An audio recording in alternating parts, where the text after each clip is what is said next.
bloody haunt, crying about the pain it was put through in life, began to bleed the heroes with its horrible power.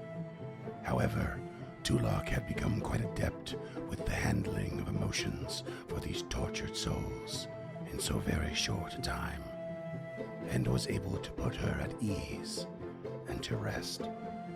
Heading further south, the heroes finally found their quarry, Javaki.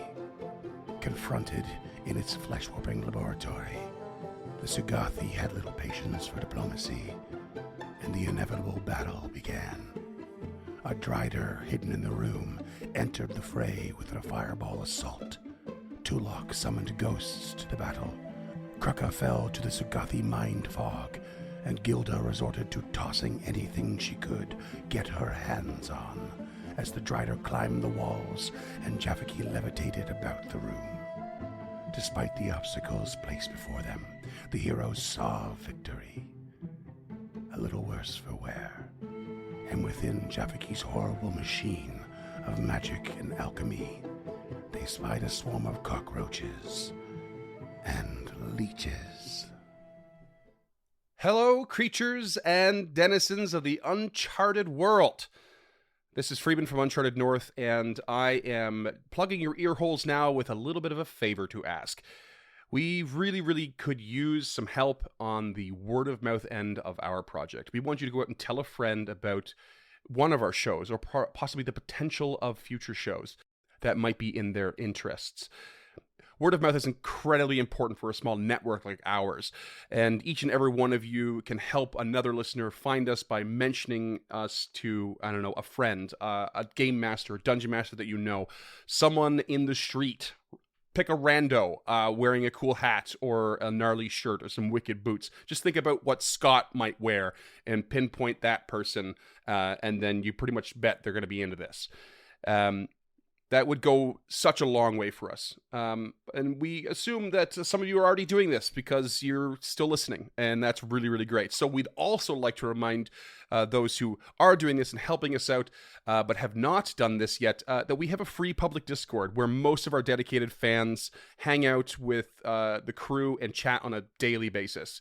You know, we chat about it all. We have laughs. We support each other with mental health. We just talk about gaming and different games we want to play, and movies and music and whatever. We talk about all of it. You can hit that up easily through our website, unchartednorth.ca, or unchartednorth.com/discord will send you straight to an invite link. And if you really like and have the ability to help us move forward in creating more shows and receiving cool rewards in return, we've been working really hard on our Patreon structure. You can go to patreon.com/unchartednorth and find what we have on offer for various tiers to become more involved, a couple little bits of paraphernalia and fun things, and goals towards the future of what other shows we want to produce, how many more we would like to produce, and so on. But that's it. We really appreciate you listening. We hope that you've enjoyed most of the episodes so far. We hope you enjoyed today's episode. We hope you stick around for more episodes as we push forward and do more and more fun things. I don't want to take up any more of your time, so that's it from me. Thank you very much. Love, Freeman, aka The Barn.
What's up, motherfucking listeners?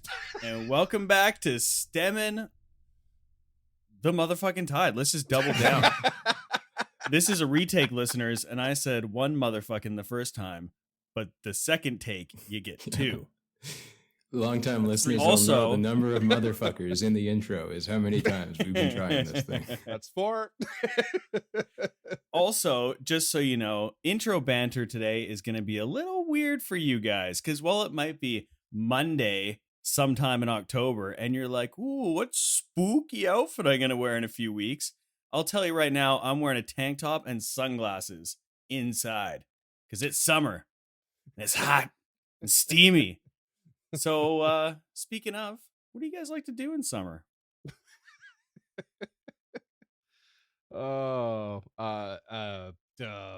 Work. I work a lot. I just work a lot. I work in a restaurant. It's patio season. It's work. It's where I make my most money, I think.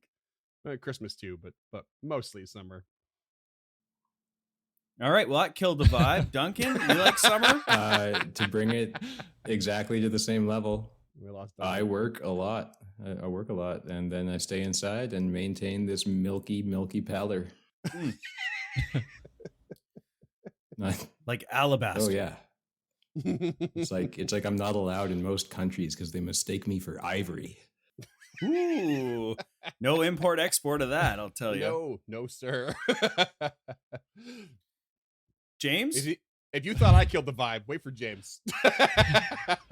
I just installed an air conditioner and put it in our bedroom. So my newest pastime is laying in there with the blinds closed. Nice. I loathe the heat. It makes me so miserable anytime it's above like 18. So 6 months of misery. Woo. Well, for all our Canadian listeners that are listening to this in October, getting pissed on rain or snowed on, depending on where you are. I can't wait to be there with you. That sounds amazing. And from me, sucks to be you. Scott, you love the summer. You love going. You're a beach bum and you love to go to the festivals and you like to socialize. Yep. Like a weirdo. Yeah. Are you sure That's you're right. a nerd? Hey, I dabble, you know? I got Have you a ever real bad burn right now all over me from Mhm. my bike ride, and then I went to the beach and evened it out with even more burn. So we're doing Great great. start to the season. Yeah. You ever see me at the beach, listeners? Call for help because something's gone terribly wrong and I'm there against my will. Yeah. Notorious shark fin. Or you're just poacher. face down floating. What I can say is I don't hate the summer. I don't hate the heat so much. Although I am I'm like a furnace myself, so I don't jive with the heat very well. I'm a very very hot and sweaty person, but I do particularly loathe hanging out like in the direct sun. Like it's not a pleasant thing. People who actually lay on the beach to absorb the sun Mm. and enjoy that makes no sense to me. Makes no Oh, sense. It's just it's sweating. That sounds like an awful experience. It's the not best. to mention extremely boring. Oh, it's great. No, I can't get behind it. My older sister is like that. She loves going out for the suntan. I'm like, no thing. I like it warm because I hate the cold. I hate being super cold, but I can't handle like just sitting on the beach. That's nope. That's a nope. That's a no go for me. Listeners, if you're ever in Vancouver, shout out Third Beach. Come find me there like a suckling pig. Just sitting on the beach. What? That's the type they roast, right? With the apple in the mouth. That's me by July. Oh man. Yeah, Scott is the first thanks. one eaten on a life raft every time. This is This gonna is be one good of the business. stranger intros we've ever done. A segue out of this Well- way, don't you? It's got Yeah. everything. Speaking about Two getting motherfuckers, Speaking of- cannibalism. and good times. Speaking of getting roasted, how about that last combat? Am I right? Ugh. You are not wrong. was- That was a very that was- difficult one. And that's been Scotty in the Zoo. Scotty in the zoo on the beach in the morning. Worst segue ever. Not really sure how anything got roasted. When you say it like that, it makes that it sound last like he combat. lives there in his news van. It definitely does. Hey, also, Duncan has a flaming axe. Krucka. Oh, okay, all right, that's a stretch. You Come know on, man. it. Come on, man. Okay, and he doesn't have a flaming axe. Krucka imbues with the power of fire through the rage that he feels, Fire dragon. Right. as if he were. Fuck me, right? Like I the mean, Human play your Torch. cards right. Stop what you're doing or I'll set myself on fire. Let's get one thing straight. He does not have a flaming rune on his axe. Yeah, it's Very he important. wants all the credit for that because he works very hard at Yeah. controlling the rage. The rules lawyers are going to come out of the woodwork, Scott, if you keep saying things like that. And I'm going to send them to you. Fine, whatever. I took off my sunglasses. I guess we're getting serious now. Shout out to the rules lawyers in their Discord. Well, we might want to get serious because you just had a kind of crazy combat. It was a little bit frustrating at the end of there, even for me, because there wasn't a whole lot you could do against that drider on the ceiling wall / whatever. But you've managed to pull it off. But now you are standing there, probably heaving and hoeing and huffing and puffing after all of that nonsense, and you are faced with this big, strange machine. And within is a swarm of leeches and cockroaches. What do you do right here, right now, in this immediate moment? So, what are the chances that that is Volok in there? Pretty fucking high. Are you asking for like action economy? What do we do? Yeah, what's going on Like here? what mode are we in? Are we in encounter mode or are we in exploration mode? No, we're in exploration. Basically, there's like a so to speak, porthole, I guess you might say, on the machine. That's what how you can see inside. But the machine is very strange, very alien to all of you. And given, you don't know much about flesh warping, you have more research to do, you would assume that this very much is involved in that. And that always leans towards something pretty dark and ominous. I'll start with a lay on hands. Okay. Lay on hands from Lady Gilda. Tulok, you get something?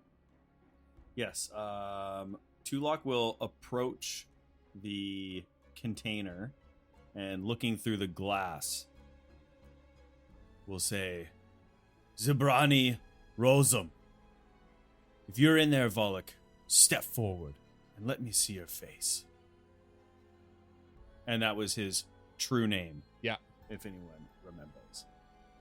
As you do this, you actually realize that. So hold on, I have to back you up a bit because that wasn't the name. But I know you pulled up the item in your inventory to do that. Yeah. To read that. Yeah. Did Tulok pull it out to remind himself? I think it's a very important part right now. Or does he just go off his memory? I think he would have gone off his memory. Okay, so it would have been Razi Brani Razum. Why, that's crossed out. It is. This is why I need to know if Tulok's looking at the portrait, because I've changed something. Oh, Yeah. interesting. Something has changed. So, and it would have changed on the portrait?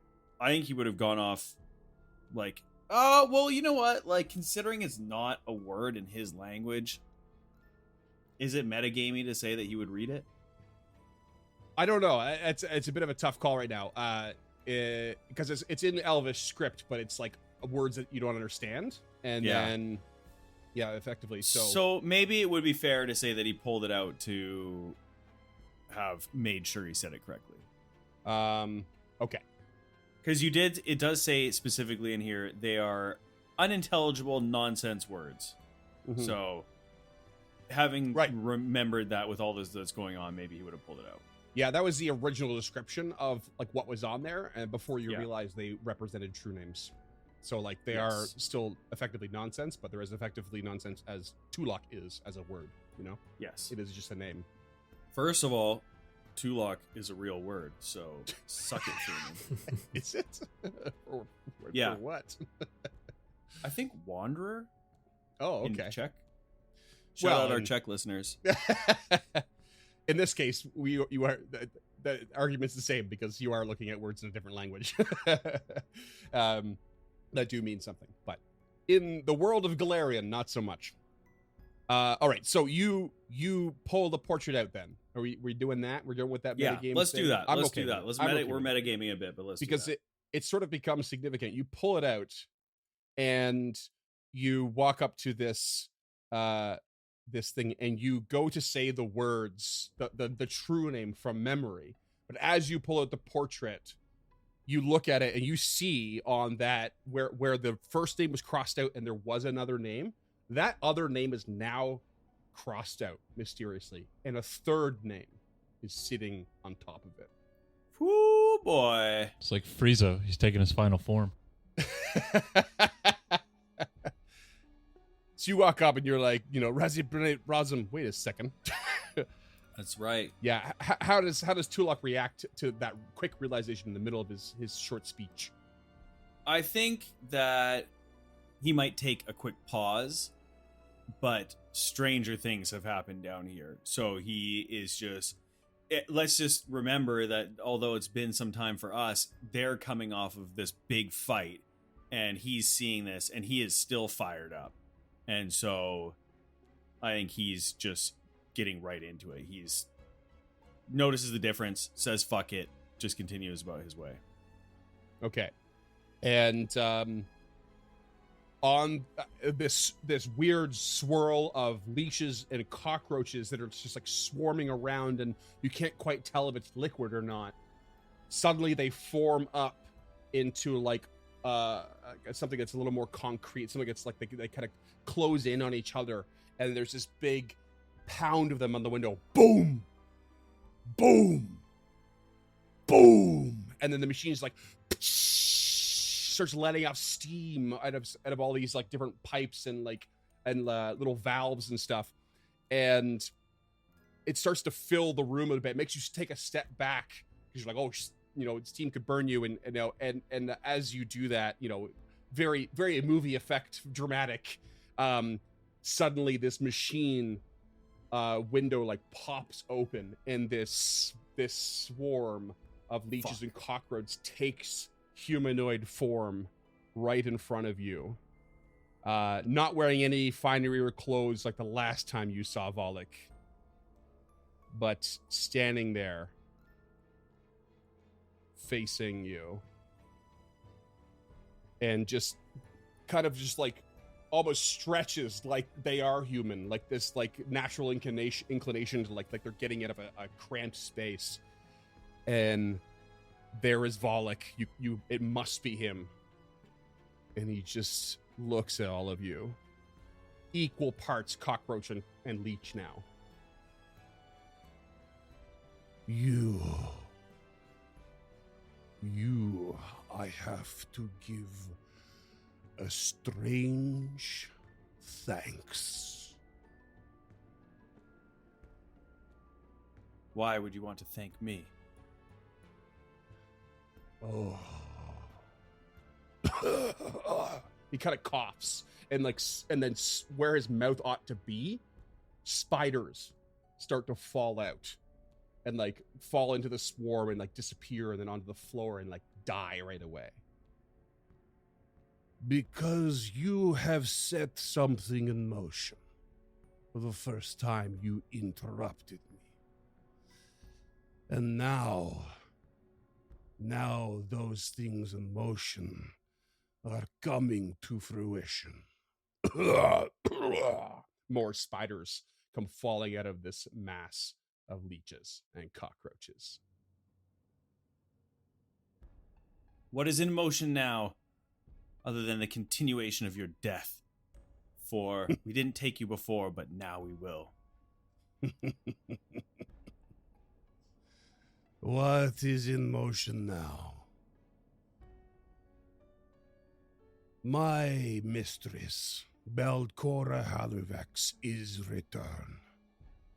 I have known this for some time, but I wondered what she would do. Her plan was always that of a great and genius mind. And I always knew, through my love and my loyalty, that I was nothing but a tool for her. But now I realize that she is the only potential I have to be the greatest I have ever been. And this creature, pointing down at Jaffaki, is the tool of mine, like I am hers.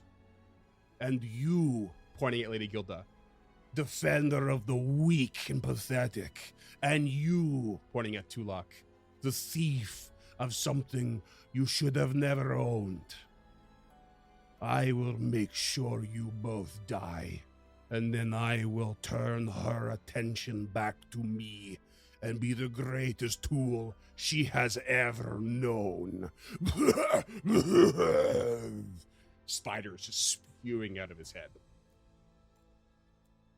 You have interrupted for a second time, and I will make sure it never happens again.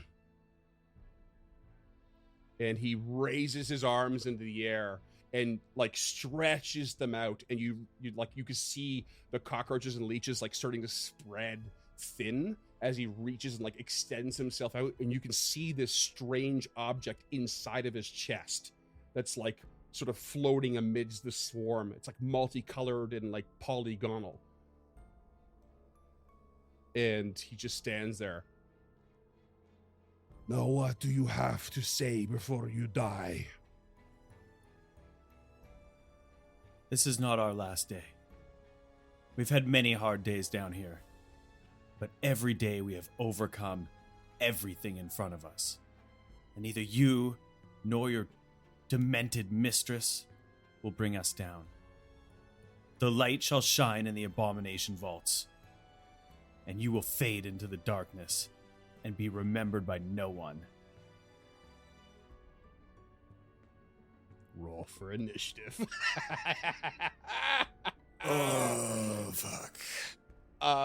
And I do have to point out here, just because I saw some rolls, that totally fine with the lay on hands, but any treat wounds, not enough time. That's what I figured. I just wanted to get it done off mic just in case there was. Totally. I thought so. Let's do this. Whew, thought we were going to have like at least another second before that all happened. So wait, how long was that? No, sir. How long were we kind of dealing with that between combats? About as long as I spoke. Less than 2 minutes. Yeah, longer than a minute, unfortunately. Dinger.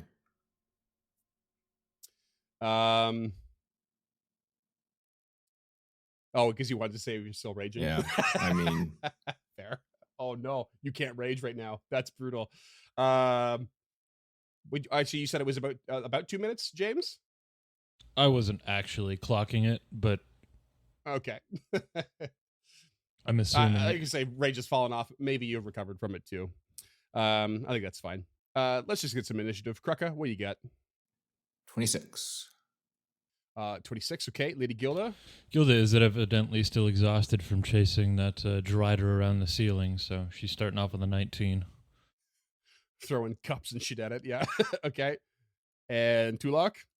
I would like to make the argument that I can roll initiative with intimidation. Thoughts? Yeah, I'm happy with it. You stood your ground against that speech. 22. Okay. Combat begins. And Volek, with his arms reached out, starts to like heave. And a giant swarm of spiders shoots forth from his mouth in a 30-foot cone, covering all of you. And I need you all to roll me a reflex save. Jesus Christ. Yeah, this might be bad. 19. Yeah, I'm a half health, just FYI. I'm down just a over. bit. Yeah. What does a half elf have to do with anything? I got a bad track record against this guy too, so You sure do. Okay, sorry. Give me the numbers again. 15 for the lady. 15, 19 okay. Sage 2 lock. 27 for Krucka. Okay. Okay. Let's see here. Kruka and Tulok are a fail.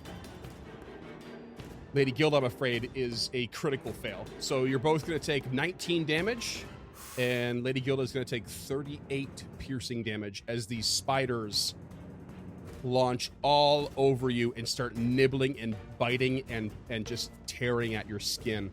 And everyone is going to be sickened 1. And you can see that there is this, like, he just heaves it out and it comes over you, but it's like, it seems to have, like, weakened him. He's like, "Bleh, bleh." Like you're not quite sure he did it on purpose almost, because something is up. Something is up with his whole demeanor. Let me just double check. Is there anything else on that spell? Nope. Think we're all right. Did we determine if Kruka has enough time to go back into a rage? I think he can go into rage. Okay, Yeah, so he's fine. going to use Wounded Rage as a reaction. Okay, cool.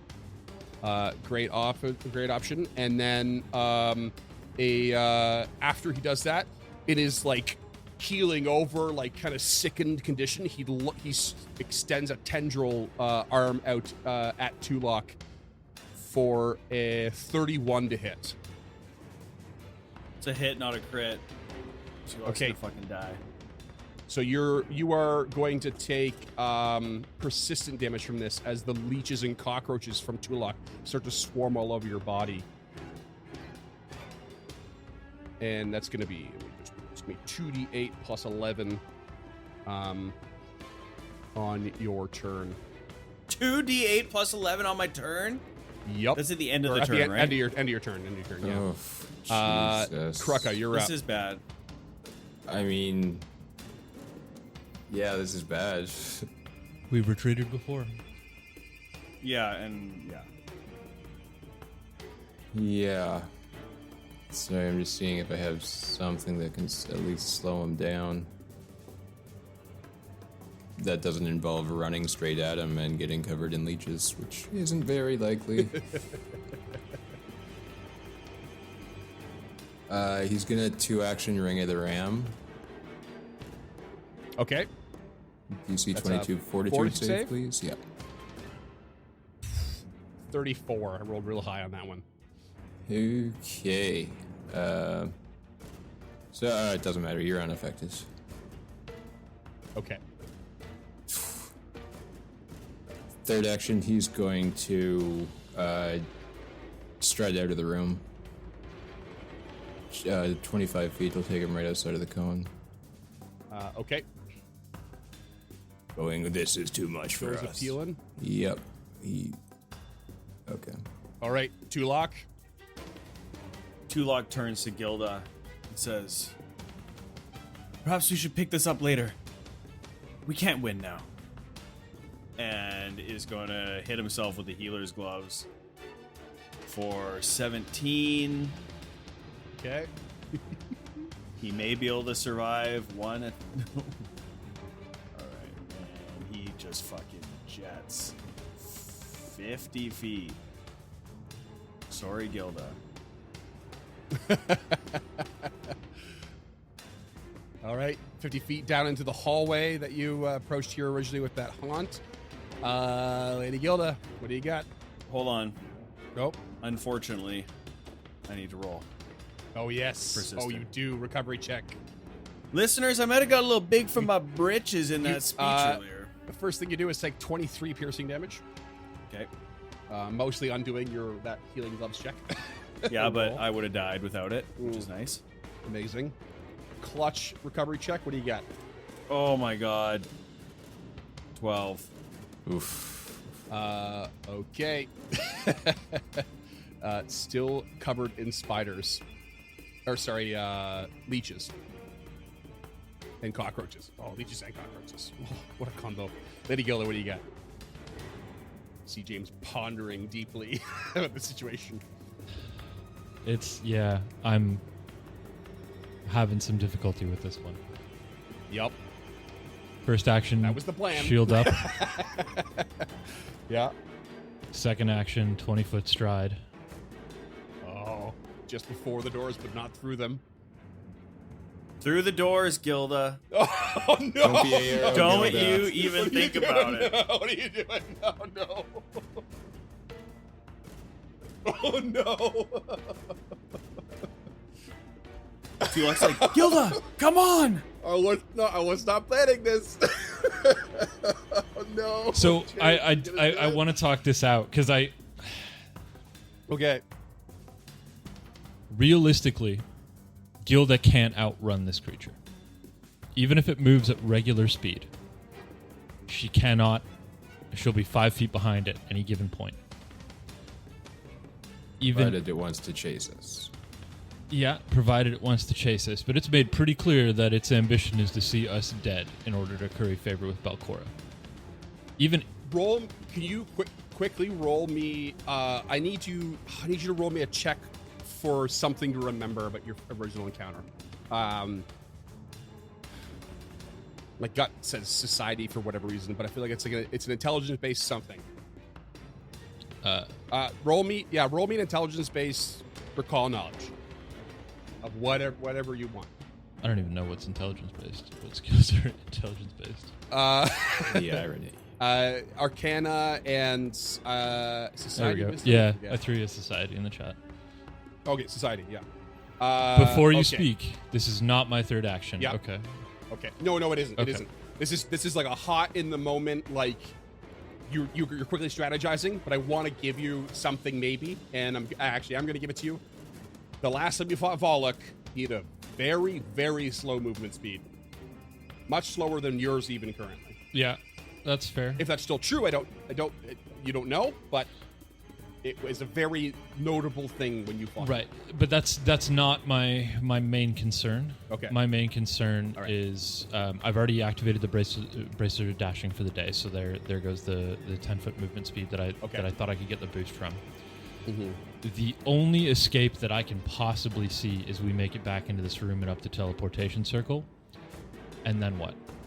Which you have not. Oh no, you did activate this one. Yeah. No, you didn't activate the one on this floor.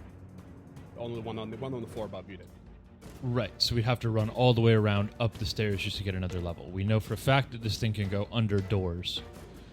I don't have anything to stop swarms. I don't, other than Kruka's flaming axe, I don't think he has anything. Like, I could pull a torch or whatever. I don't know what... I mean, the axe wouldn't... It doesn't create a burst. It just deals fire damage. So I don't know what kind of swarm ability Tulok has other than, like, setting up a trap. But we need to buy time to set up a trap. We need to buy time to do anything. Ugh. Okay, you know what? She'll do it. She will. Her third action will be a stride, but we need to come up with a plan because this is probably not going to go particularly well for us. So third No. action stride. I'm about to go down. So Yeah. All right. That's Lady Yale's turn. She stride. She doesn't close the doors like I thought she was gonna do. She strides. Okay. Right. So you activated the braces of dashing. The first action. No, during the dragon lamprey fight. Oh, okay. I see what you're saying. All my stuff is gone from that fight. I did the hunter's brooch and the blade bracelets Gets the- dashing. It's the distraction. Yeah. Okay. So I'm out of everything, realistically. Next up is Volok, who is going to raise his hands and start casting a spell that causes him to vanish and appear right in front of Tulok. Jesus Christ, he has dimension door. Dimension doors to the north of the hall, and just says, "You cannot escape, you fool." Fuck! And casts shield on himself. Tula or Kruka, what do you got? cast shield himself, I should say, and the more spiders coming out of his face. Kreka delays. Okay. Tulok. Tulok pulls out the wand of healing Okay. from his belt You have and will go on. you have to cast. You have to roll a check for this because it's not on your list, right? Oh, not- fuck. it's That not on means the I don't occult have enough action economies. Pull out is 1, trick magic item is 2. Isn't part of And then trick it's magic two to item casting it though? Oh no, it's 2 to cast. Does it not include in that? I guess I don't know. Type of skill check. Matching items tradition.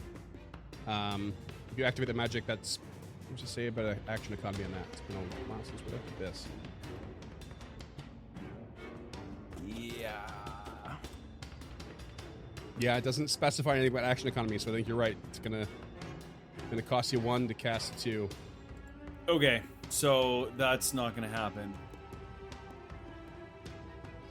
Tulok is going to...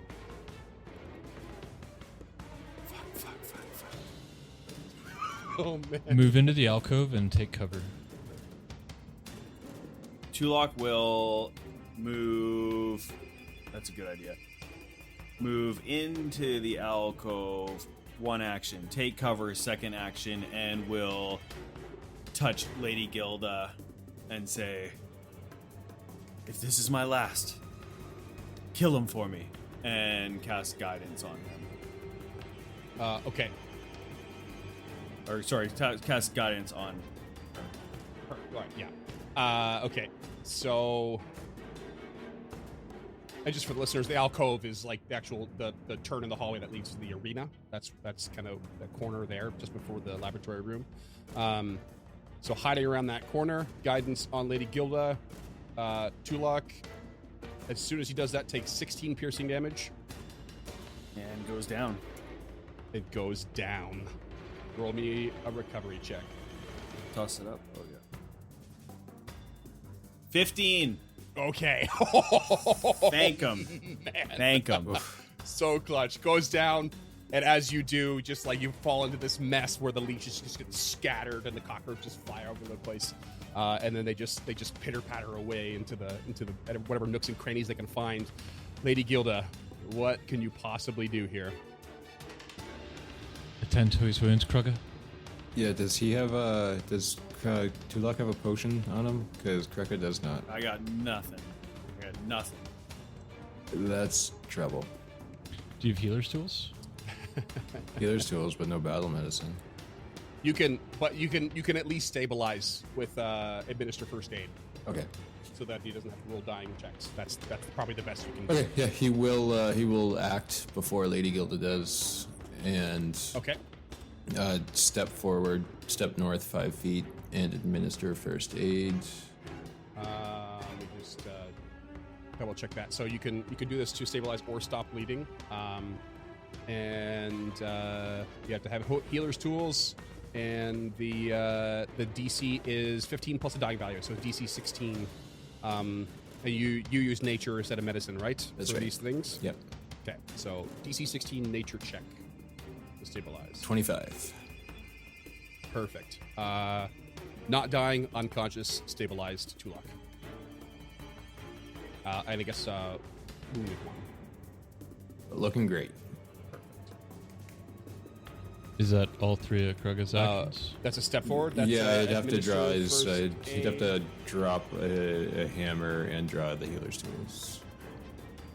Well, the healer's tools are kind of presumed to be on your person, unless in their backpack. But administer first aid is 2 actions. So you effectively are dropping or like taking one hand off the weapon. You only need one hand for this action.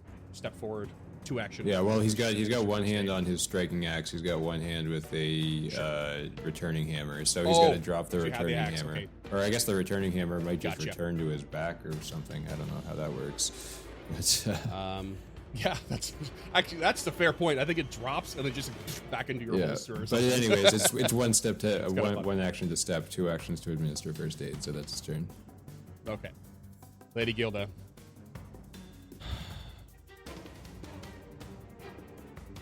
She smiles to herself, tightens her grip on the cooperative blade and her sturdy shield.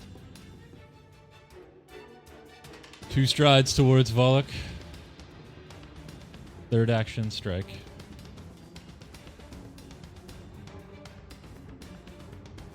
That is a 34 to hit. That's a hit. 12 points of slashing. Okay.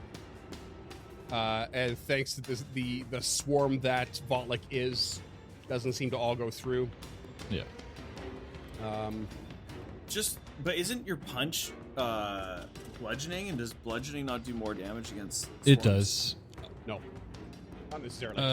Well, it I mean- can, but the damage die Yeah. versus the damage die, like 2d8 versus 2d6 is... Okay, fair enough. Also, yeah, it depends on the swarm, and also this is Volok is not a proper swarm. Oh, It's not a swarm of. I'm sorry, something. Freeman. That would have been a He 35 is- to hit. Yeah. 35. Still just a hit. Okay. The guidance, yeah. Okay. Stride, and hit. Volok. No, it would be my turn. Oh, yeah, good call. You are unconscious. Is there anything you do to wake up? Natural 20, he can wake up. Sounds of battle, I guess. You can roll perception check, but with a -4 while unconscious to see if you can wake up. Am I still sickened after, like, if you go into dying, do you lose Oh. the condition? Yeah, let me just double check. I've been trying to look that up. spell but- real quick. So the spell is called Vomit Swarm. Once the spell ends, the swarm disappears. Yeah, okay. You're all no longer second.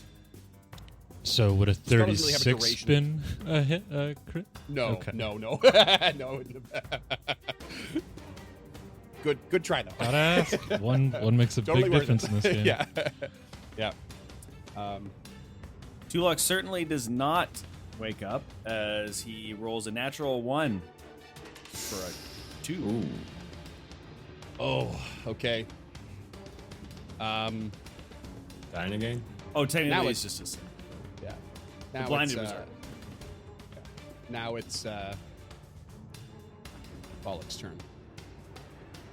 And Volok is going to reach inside of its chest and pull out that weird polyhedron that is inside him, and just kind of like, he doesn't have eyes, but he looks like he's staring right at you that he yelled after you've punched him, and he just rolls this thing down the hall past you. Before he does that, I'm going to take my attack of opportunity because this sounds like it has the manipulate trait.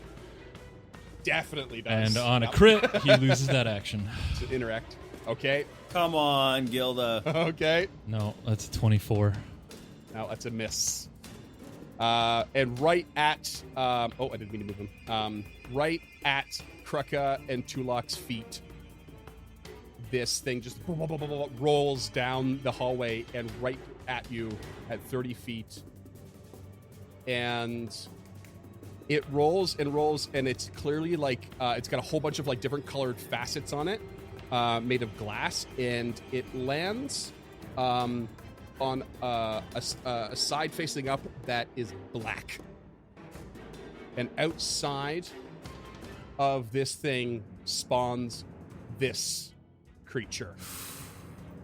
Okay. Oh, God, no. it's disgusting. This like weird, wispy, almost tornado smoke thing with these long, gangly arms forms out of it. And It's got like talons. it basically starts, and it like, takes these like long claws, and it swings at Kruka. Let's see here. It's gonna be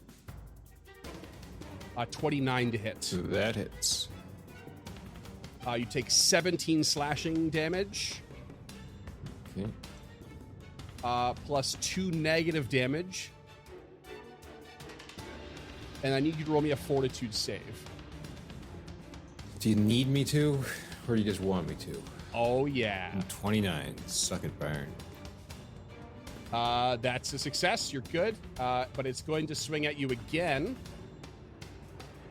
For a 32 to hit. Also a hit. For another 13 damage.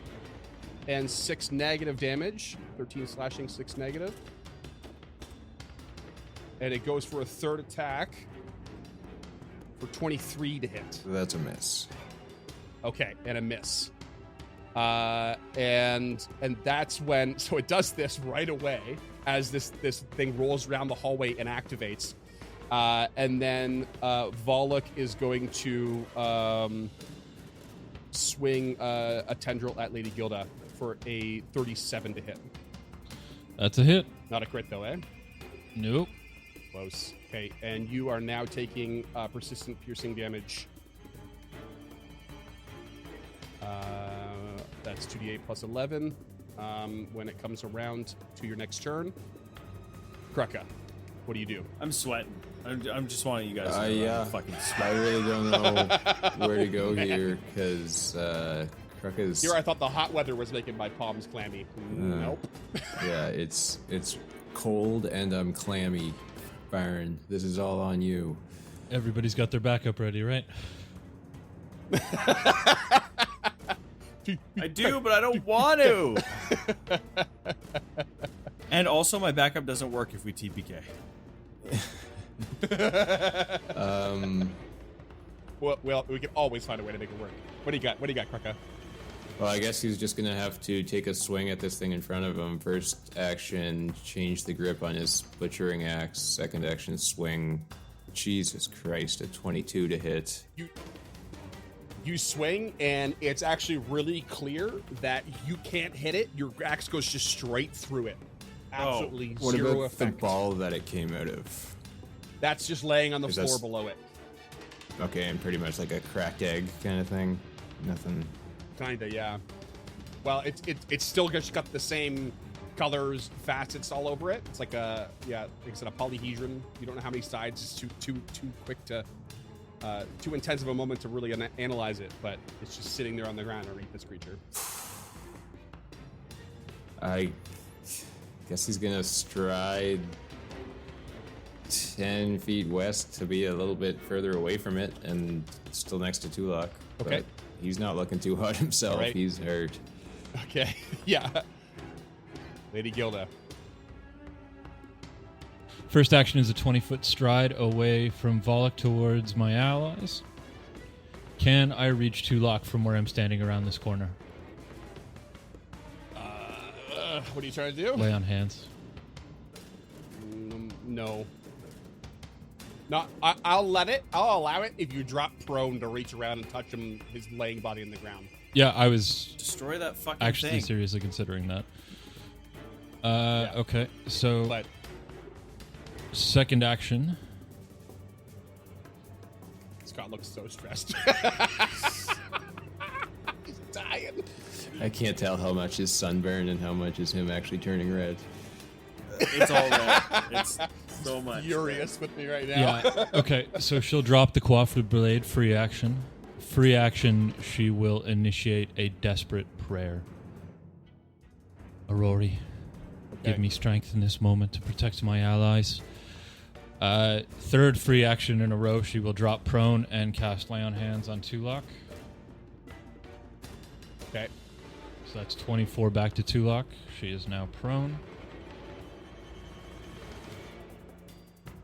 And she will, if she can reach this creature from her prone position, she will throw an open hand punch. Oh, destroy the object. Freeman already told us the object was broken. Nope. Yeah, you said, Duncan asked you if it looked like a cracked egg, and you said yes. Oh, yeah, no, sorry. I said it still has all the facets on it and stuff like that, but it's just sitting there. Yeah. Oh, okay. I agreed because there's a detail I didn't give. I was like kind of holding back a bit. There is one side of it, one facet that you can see that is broken. Okay. But you don't know if that happened right now or before or whatever. And is it the black one? It is not the black one. It's a different one. Probably the one on the bottom. Scott got so annoyed by that.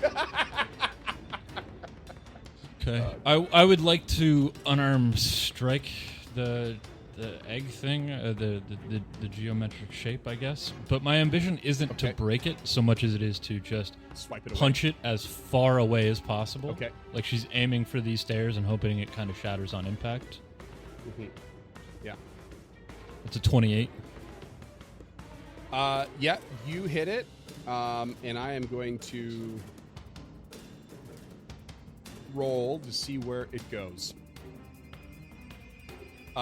You smack it, and it rolls to the southeast and banks off the wall, and then banks off the wall again. But it really I just moved this creature to show you where it lands. It just lands right there. Okay. And it doesn't seem to do anything at all. Just bang, bang, and just like rolls and sits there. Do I need to roll damage on the thing at all? No, I wouldn't bother. We can just skip over that. You have not destroyed it. What about would I guess the object itself isn't undead, so it doesn't matter. No. No, it does not. Yeah. Okay. That's her. That's 3 free actions and 3 regular actions. Okay. Tulok, you are laying on the ground awake now. A little worse for wear, and this creature looming over you. What do you do? Oh yeah, Lady Gilda, give me a recovery check. You take 18 damage, by the way. Yeah, she did not make her recovery check. Okay. Tulok, what do you get?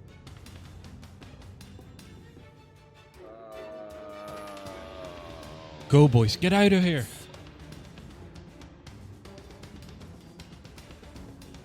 I don't know what to do. Oh, God.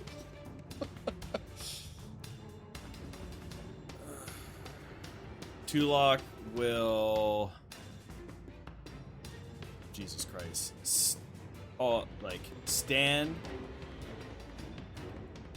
Because I can't use any of my... Oh, God. Run! Tulok stands, strides towards the door, opens it to the arena, and that's literally all he can do. Oh, boy.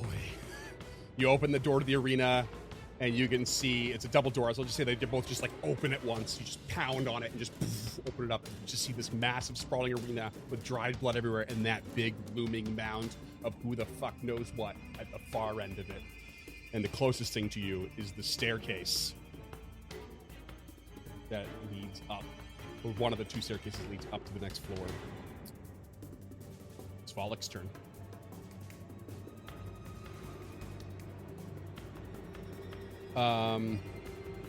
Volek is going to... No, okay. Okay, sorry. Volek starts to cast a spell that results in a 20-foot burst. This 20-foot burst of black tentacles starts to appear all around the area near Lady Gilda. And I have to roll a spell attack roll against your Fortitude DC, which is a bit odd. My Fortitude DC is not high. Okay. Oh! That's a 38. Yep, that's a big old crit.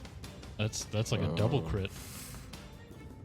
That's a big old crit. Okay, so you are grabbed by one of these tentacles in this area. These black tentacles just like springing forth and lunging at you. And you are going to take... It doesn't matter. She's unconscious and dying. Oh my Shit. God. But roll it. 11 bludgeoning damage. As they just squeeze around you and start to try and pull you down. And that's a 3-action turn, so that's Volek's turn. Krucka. Oh, fuck. This is happening all around you. The tentacles are springing up, like literally in front of you, but they can't reach you.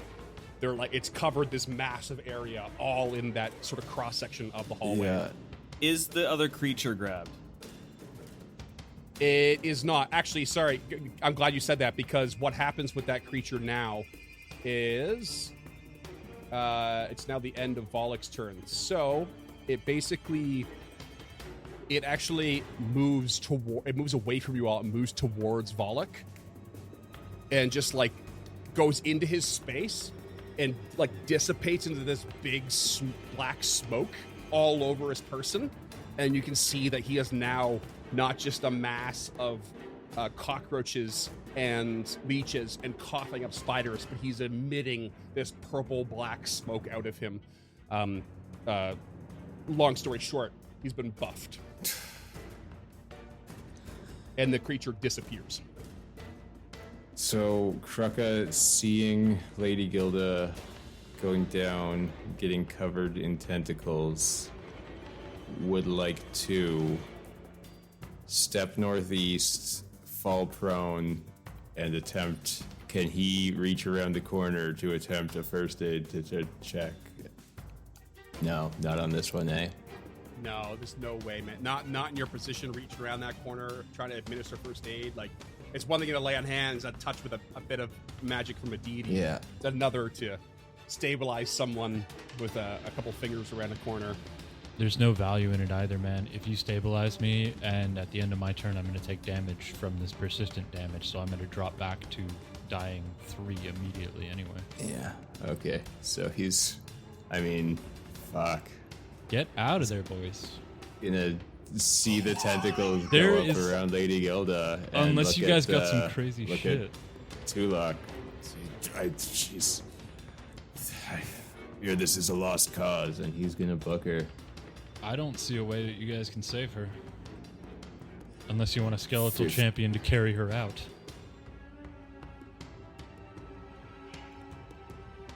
Scott's thinking about it. Oh, I already got my murder box open. Oh, man. Kruka is 50 feet. I need you to understand, too, these tentacles have got her and are squeezing her, and, like, it's not a matter of grabbing her and running. You got to get her out of those tentacles. They are persisting. They are going. That's a 3-action spell, man. That shit's powerful. Yeah, Kruka will see that he's already hurt. He just got his temporary HP taken away, and he's down to pretty much nothing. So he books it for the nearest door, 50 feet to the door, and he opens it. Yeah, it's not even quite a door. It's like a little gate almost, is how I imagine it. It's a little gate at the bottom of the stairs. It's like you just crack that open and you can run the stairs. It's like a child's gate. Along your way. Yeah. I don't And think as that you do. arenas have Child's Gate to keep the gladiators in. I'm just I throwing that out there. wouldn't call it a child's gate. Larger gate, But yeah. But like as soon as you get there, like I'm gonna say that the gate's kind of ajar. I'm not gonna make you spend an action to open it. But like as soon as you get there, you can see that big thing start to move. The mound? Oh yeah. It like springs up. Shit it looks biscuits. it looks like this. Oh my god. Holy. Well, that's horrifying. So for the listener, there is a human body about this, like a 6-foot tall human body inside this ooze, which is at least 50 feet long, kind of thing. Filled it with is- driders and skeletons. Yeah, just in a mass. It is a gargantuan creature, so it takes up 20 square feet on the map. And it is an amalgam of like creatures and sinew and goop and bone. There's a drider face and like a ghoul face inside of it, and like all these carapaces and spider legs. It's disgusting. And And it just like starts to pick up at your entrance to the arena. Yeah, just he keep gets moving. to the gate Get and the he shot sees from it. this and looks back to Tulok and says, "Run!" and keeps going up the stairs. Another 25 feet.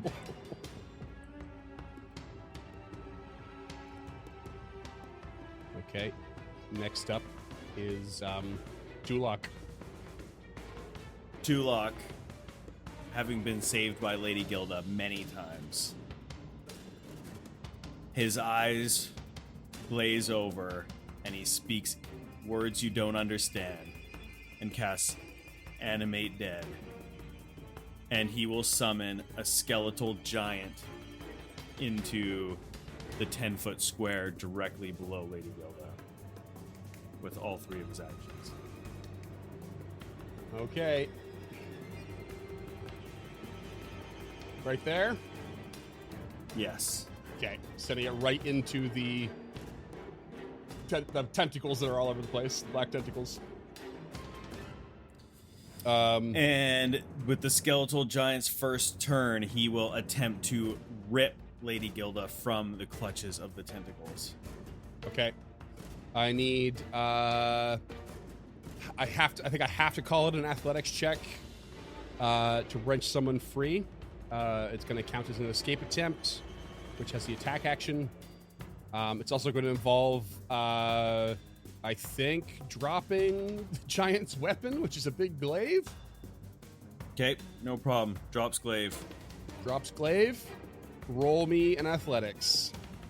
Come on, baby. This is a fucking plus 12. Come on, baby. Oh, 9 on the die for a 21. No, sir. Fuck it. He goes again at the Second minus attempt. map -5. 23. Nope. Fuck you, Barn.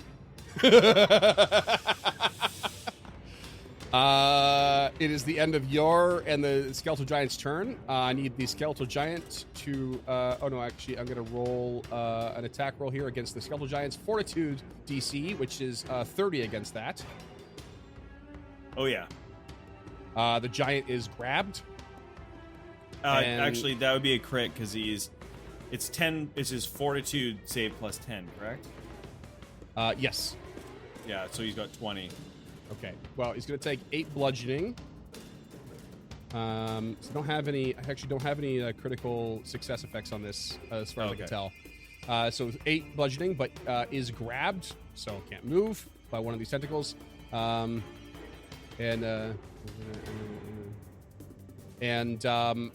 Lady Gilda takes 1 bludgeoning damage additional, so it goes to dying 2. Oh, never mind. It's not stabilized. Sorry. And sorry, I kind of jumped the gun a bit on that, but that's at the end of Lady Gilda's turn, which is the next turn, that she takes that damage and goes to dying 2, which brings us to Volek. Well, if it's my turn, Oh, you got to roll a death yeah, save. so I go up to dying 2. This is just a flat d20, right? Yeah. So, yeah. Let's. DC 13. Oh, I guess the order of operations here might matter, because do you roll the dying check before you take the squeeze on these tentacles? That's something I don't know. Well, does it happen at the affect your beginning or the end of my turn? It says whatever creature ends its turn in the area. So it would be the recovery check, then the tentacles, then the persistent damage. Yeah. So recovery check with dying 1. That's DC 11? Is it 10 plus the dying condition? I believe so, yeah. Flat check. It's a 19. So 19, you recover and stabilize, but you're wounded 1. Then you immediately take some damage from the tentacles, which brings you back to dying 2 because you're wounded 1. And then the persistent And then you damage. take persistent damage, which brings you to dying 3. Yeah, And roll me a recovery which check. I succeeded on. Succeeded. Thank on. him. Lady Gilda is dying 3. It's still grabbed. Krucka. Yeah. Just go, Krucka! Yeah, he does. He sheds a tear as he's doing it because he doesn't want to leave anybody behind, but he books it. Tulok. Okay. Did we not skip Volek's turn? Oh shit, we did. Sorry, I got a little excited there. Yeah. Before Krucka heals, Volek just like gives like a kind of cough and says, I told you I would kill you. Maybe not both today, but you, Defender, pathetic patron and protector of those who do not deserve to live, will die today. and I need you to roll me a will save. Lady Gilman. Even though I'm unconscious. Yep. Rory, give me strength. The 23.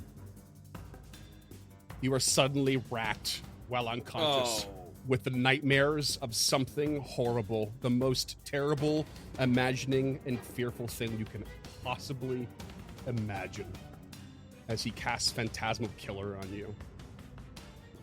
And you don't crit fail, but you fail, and you go to dying 4. Gilda's last vision is seeing Tulok and Krucka cut down in the arena due to Volek's Phantasmal Killer. Oh no!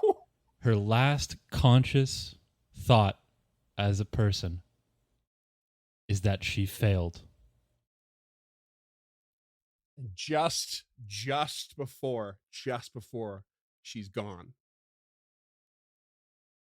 she feels the one small, tiny piece of reprieve in that because of her actions, Aurori forgives her.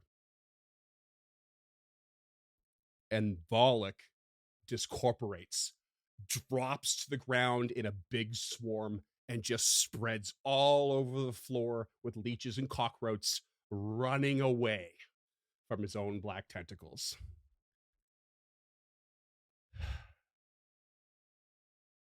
And it's a bit early, but I think that's what we're going to call it.